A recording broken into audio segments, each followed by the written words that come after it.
the most wicked king in Judah's history, became one of its greatest examples of repentance. His name was Manasseh, and his story proves that no one is beyond God's redemption. Manasseh becomes king of Judah at just 12 years old, around 697 BC.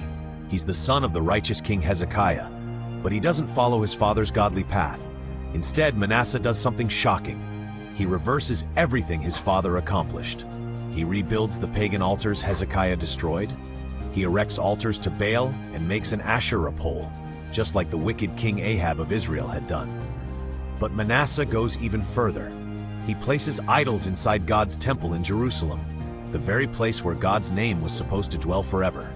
The Bible tells us in 2 Kings 21:6 that Manasseh sacrifices his own son in fire, practices divination and sorcery, and consults mediums and spiritists. He sheds so much innocent blood that he fills Jerusalem from end to end. For 55 years, he leads God's people into darkness deeper than the nations God had driven out before them. God sends prophets with warnings. The message is clear and terrifying. Because of Manasseh's sins, such disaster will come upon Jerusalem that everyone who hears of it will experience ringing ears. God will wipe Jerusalem clean like someone wipes a dish, turning it upside down. But then comes the turning point. The Assyrian army captures Manasseh. They put a hook in his nose, bind him with bronze shackles, and drag him to Babylon. Imagine the mighty king, stripped of power, treated like an animal. In his distress, Manasseh does something he's never truly done before. He humbles himself and seeks the Lord.